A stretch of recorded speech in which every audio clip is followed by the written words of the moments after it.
వేచి ఉంటూ అనుక్షణము ఆయనను ప్రార్థన చేయాలి. Glory to Jesus. హల్లెలూయా. అదేవిధంగా మత్తయి సువార్త 7వ అధ్యాయంలోని 2వ వచనంలో కూడా శతాధిపతిని గురించినటువంటిది ఒక ఉపమానం అక్కడ ఉన్నది. అక్కడ ఏమని ఉన్నదంటే నేను చెప్తాను. లూకా సువార్త 7వ అధ్యాయంలోని 2వ వచనంలో, శతాధిపతికి ప్రియుడైనటువంటి దాసుడు ఒకడు రోగి అయి చావ సిద్ధమై ఉండెను. శతాధిపతి యేసును గూర్చి విని ఆయనను వచ్చి తన దాసుని స్వస్థపరచవలనని ఆయనను వేడుకొనుటకు యూదులను పంపెను. ఆయన వద్దకు ఆ యూదులు రాగా, వారు నీ వలన ఈ మేలు పొందుటకు అతడు యోగ్యుడు, అతడు మన జనులను ప్రేమించి మనకు సమాజ మందిరమును తానే కట్టించానని ఆయనతో చెప్పి మిక్కిలి బ్రతిమాలికొనెను. Praise the lord. మిక్కిలి బ్రతిమాలుకొనెను.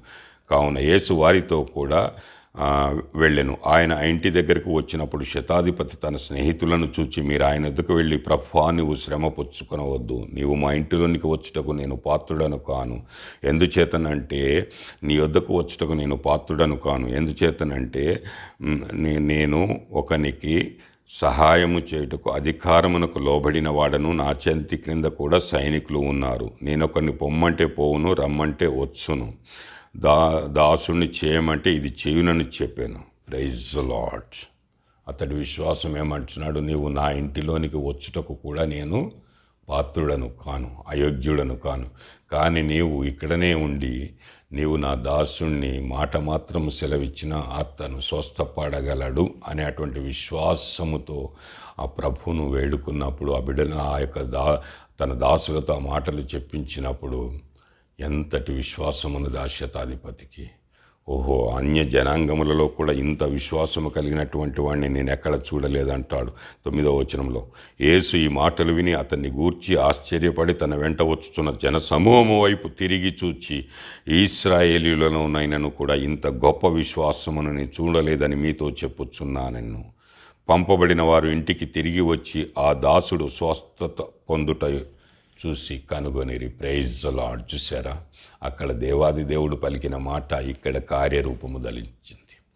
ఎక్కడో మాట్లాడినటువంటి యేసయ్య మాట గృహలలో ఉన్నటువంటి ఆ శతాధిపతి యొక్క దాసుడు స్వస్థపరచబడ్డాడు. అవును, ఎక్కడో హాస్పిటల్లో ఉన్నటువంటి మన బంధువులు, మన స్నేహితులు, మన యొక్క ఆత్మీయులు, మన దైవదాసులు ఎవరైనా అనారోగ్యంతో హాస్పిటల్లో ఉంటున్నప్పుడు మనం గృహంలో ప్రార్థన చేసినప్పుడు మన ప్రార్థన పరమున ఉన్న దేవునికి వెళ్ళి దేవుని ద్వారా క్రియారూపకంగా ఆ యొక్క కుమారుడి వద్దకు వెళ్ళి అక్కడ విశ్వాసము స్థిరపరచబడి క్రియారూపకము దాలుస్తుందట. Praise the Lord. అందుకే ఈ దినములలో మనము విశ్వాసముతో ప్రార్థన చేయాలి. మన విశ్వాసాన్ని స్థిరపరచుకోవాలి. దేవుని సన్నిధిలో మన నమ్మకాన్ని స్థిరత్వముగా ఉంచుకొని ఆయన యొక్క ఘనతను, ఆధిక్యతను పొందుకోవాలని ఈ ఉదయకాలం లేఖన భాగము మనకు బోధిస్తున్నది. అలాంటి విశ్వాసం కలిగిన వారమై దేవుని సన్నిధిలో మనము ప్రార్థన చేద్దాము. అందరూ తలలో ఉంచండి, చిన్న ప్రార్థన చేద్దాం. ప్రేమ నమ్మకమైనటువంటి కృపగల దేవ, ఆద్యంతరహితుడా, ఆది సంభూతుడా, సర్వశక్తిమంతుడా, నీకు వందనములు, స్తోత్రములు. ఈ మంచి దినమును బట్టి నీకు కృతజ్ఞతలు ప్రభా. నీ ప్రియమైన బిడ్డలమైన మేము నీ సన్నిధిలో ప్రార్థన చేస్తున్నాము. మా ప్రియుల విషయమై, మా బంధువుల విషయమై ప్రభా, మా దాసుల విషయమై, హాస్పిటల్స్లో ఉంటున్న బిడ్డలందరినీ కూడా మీరు దర్శించండి. కోవిడ్-19 వలన ఎవరెవరైతే బాధపడుతున్నారో ఒక్కొక్కరిని మీరు దర్శించి నీ రక్తముతో ముద్రించండి, నీ రక్తముతో ముద్రించండి, నీ రక్తముతో ముద్రించండి. పరిశుద్ధాత్ముడితో అనుసంధానపరచండి. మా విశ్వాసమును వారి ఎడల స్థిరపరిచి ప్రభు వారికి ఒక గొప్ప విడుదల, మంచి ఆరోగ్యము దయచేసి తిరిగి కుటుంబాలకు చేరి ప్రభు సంఘములో నీ యొక్క సాక్ష్యము వినిపించుటకు, నీకు గుర్తులుగా ఉండుటకు మీరు కృప చూపించి బలపరచండి.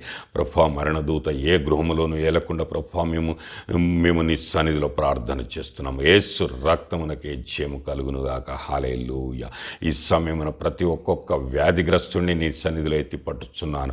విడుదల విడుదల విడుదల దాయిచ్చండి, స్వస్థపరచండి. నీ నామమునకు మీరు ఘనత, మహిమ తెచ్చుకోనండి ప్రభు. ఆ కుటుంబీకులకు కూడా మనోధైర్యమును దాయిచ్చండి. వారిలో ఉన్న భయమును పూర్తిగా భయమును తీసివేసి అధైర్యపడకుండా ప్రభు మంచి ధైర్యముతో దానిని ఎదుర్కొని నీ ముక్కు సాక్షులుగా ఉంటకు నీ బిడ్డలు మీరు దర్శించండి. మాకు ఇచ్చిన ఘనతను బట్టి, ఆధిక్యతను బట్టి నీకు వందనములు, స్తోత్రములు చెల్లిస్తూ నీ నామమునకు మీరే ఘనత, మహిమ, ప్రభావము పొందుమని యేసు ప్రభు నామమున అడిగి వేడుకొనుచున్నాము తండ్రి. ఆమేన్, ఆమేన్. ప్రైజ్ లార్డ్, హల్లెలూయా. కోవిడ్-19 గురించి ప్రతి క్షణము మనం ఈ విధంగా ప్రార్థన చేసినప్పుడు మన ప్రియులకు గొప్ప స్వస్థత, విడుదల మన ప్రభు అయినటువంటి యేసుక్రీస్తు ద్వారా కలుగునుగాక. ఆమేన్, ఆమేన్. విన్నారు కదా, ఇలాంటి ప్రార్థన చేసి దేవుడికి మనము మహిమపరిచినప్పుడు ఆ బిడ్డలను అతడు స్వస్థపరుస్తాడని లేఖన భాగము బోధిస్తున్నది. ఈ వాక్యమును, ఈ ప్రార్థన మీరు విన్నప్పుడు మీ ప్రియులకు షేర్ చేయండి, వారందరికీ కూడా వినిపించండి. వారు కూడా స్వస్థత పడి గృహము వచ్చుటకు ఇది సహాయపడుతుంది. మన పక్షమున దేవుడు సహాయం చేయవాడై ఉన్నాడు. కాబట్టి మీరు మీ ప్రియులకు, మీ స్నేహితులకు, మీ బంధువులకు ఈ వాక్యమును షేర్ చేయండి, లైక్ చేయండి, మా ఛానల్ను సబ్స్క్రైబ్ చేయండి. అనేకమైనటువంటి విషయాలు మీకు దినదినము నేను బోధించాలని ఎంతో ఆశతో ఉన్నాను. దేవుడు మన ఎడల చేస్తున్న కృప, కనికరమును వివరించి ప్రతి ఒక్కరిని రక్షణ భాగ్యములోనికి నడిపించాలనేటువంటి ఉద్దేశముతోనే మేము ఈ కార్యక్రమమును ప్రసారం చేస్తున్నాం. కాబట్టి మీరందరూ కూడా ఆదరించండి, ప్రార్థనలో ఏకీభవించండి. మీకు ఏదైనా సమస్యలు ఉంటే కింద కామెంట్ బాక్స్లో నాకు తెలియచేయండి. మీ గురించి మేము ప్రత్యేకముగా ప్రార్థన చేస్తాము. మన ప్రభువు మనందరినీ స్వస్థపరిచి ఆయన రక్షణలో, ఆయన కాపుదల్లో నిలబెట్టునుగాక. ఆమేన్, హల్లెలూయా.